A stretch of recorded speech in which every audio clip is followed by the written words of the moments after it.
Hubo un tiempo en que los ángeles no eran conceptos abstractos ni visiones etéreas. Eran presencias reales, imponentes, observando desde lo alto cada movimiento humano. Eran los vigilantes, custodios del orden, testigos silenciosos del mundo, hasta que dejaron de mirar y comenzaron a desear. Fue entonces cuando la grieta se abrió. Los textos más antiguos, como el libro de Enoc, lo narran sin filtros. Los vigilantes, liderados por Semiazaz, vieron a las mujeres humanas. No fue compasión, no fue curiosidad, fue lujuria. Las encontraron hermosas, deseables, irresistibles, y así nació la tentación más peligrosa del universo, la mezcla entre lo celestial y lo carnal. No bajaron por error, eligieron caer, y en el monte Hermón sellaron un juramento oscuro. Si uno era castigado, todos lo serían.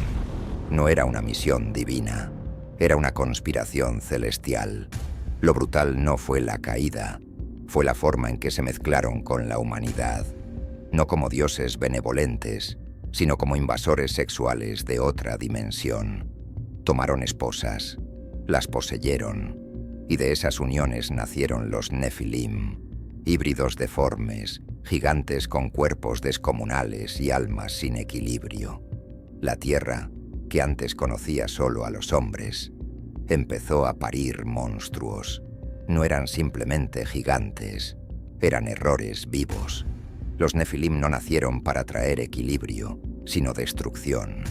Sus cuerpos eran enormes, deformes, llenos de furia. Sus ojos brillaban con una mezcla perversa de inteligencia y hambre. Tenían fuerza inhumana, pero ninguna compasión. Desde el momento en que respiraron por primera vez, el mundo dejó de ser lo que era. El caos no tardó en expandirse. Los Nefilim no convivían con los humanos. Los dominaban. Los hacían sus esclavos. Los usaban como juguetes. Los devoraban sin culpa. Sí, canibalismo directo. Las ciudades comenzaron a llenarse de sangre. El suelo se tragaba los cuerpos. Los gritos se volvieron parte del paisaje. Y los vigilantes, en lugar de detenerlos, se volvieron cómplices, incluso orgullosos de sus creaciones. Pero lo más perturbador fue lo que vino después. Los ángeles caídos comenzaron a compartir lo que nunca debieron revelar: secretos del cielo, rituales de invocación, ciencia corrompida, fórmulas para manipular los elementos y, lo más peligroso, el conocimiento para dominar al prójimo. Lo sagrado se volvió herramienta de control. La humanidad aprendió a matar con precisión, a engañar con símbolos, a esclavizar con hechizos. Todo lo que hoy se considera conocimiento prohibido empezó ahí, en el cruce entre lo celestial y lo profano. Cada día los Nefilim exigían más sacrificios. Comían la cosecha, los animales, y después exigían niños. Cuando los humanos no podían alimentarlos, devoraban a sus propias madres. Y no es metáfora. La tierra gritó, y el cielo finalmente escuchó. La tierra estaba deforme, los mares estaban teñidos de sangre, las montañas eran altares de cadáveres, y el aire olía a desesperación. Los humanos ya no rezaban por salvación, sino por una muerte rápida. Habían perdido el sentido de lo sagrado. No sabían si lo que los gobernaba eran ángeles, demonios o simples monstruos con alas negras y rostros hermosos. Porque eso eran los vigilantes, belleza disfrazando la corrupción. Y entonces el cielo se hartó. Dios no envió una advertencia, no bajó a negociar, mandó a sus guerreros. 4 nombres estremecieron la dimensión espiritual: Miguel, Gabriel, Rafael y Uriel. 4 arcángeles, 4 juicios, 4 castigos. Miguel, el comandante celestial, recibió la orden de destruir a los Nefilim, no dialogar, no redimir, exterminar, uno por uno, con furia, con precisión, con justicia divina.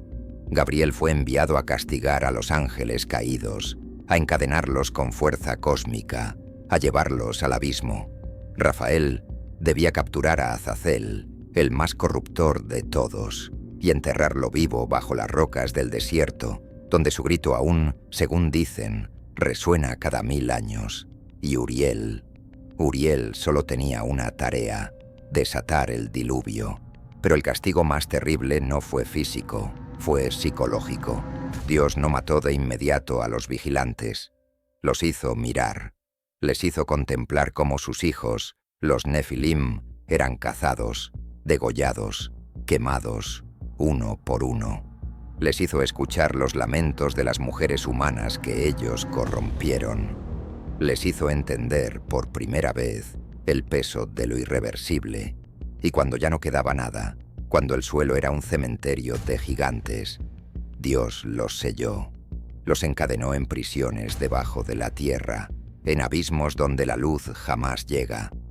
Allí están, hasta hoy, en un estado entre la conciencia y el delirio, eternamente despiertos, eternamente castigados. No hay redención para ellos, porque no solo violaron la ley divina, la burlaron con soberbia, y el cielo, cuando castiga, lo hace con memoria eterna. Este fue el juicio, no el de los hombres, sino el que estremeció al cielo mismo.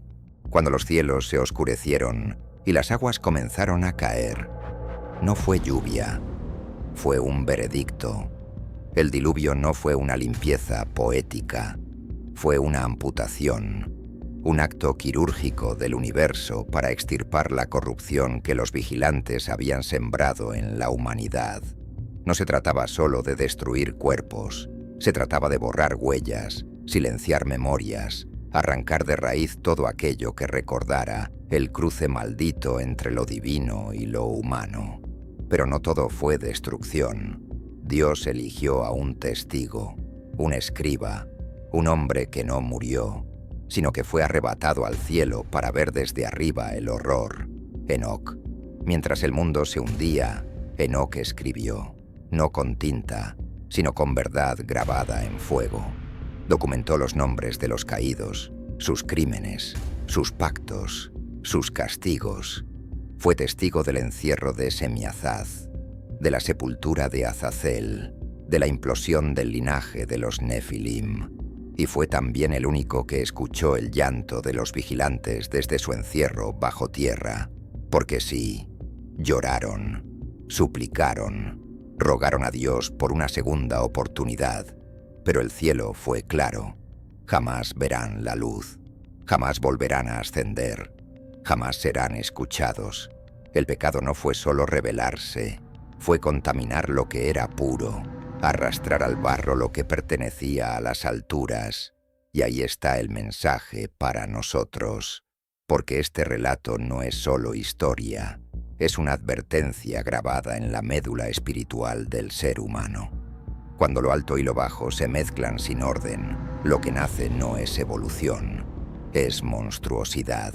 Los vigilantes siguen ahí, en prisiones más antiguas que las palabras, y los fragmentos de su legado aún susurran en rituales, en símbolos, en estructuras de poder que jamás dejaron de alimentarse de lo prohibido. Lo más brutal de esta historia es que nunca terminó, porque si alguna vez esos sellos se rompen, no habrá otro diluvio, habrá un juicio que ni siquiera el cielo podrá detener.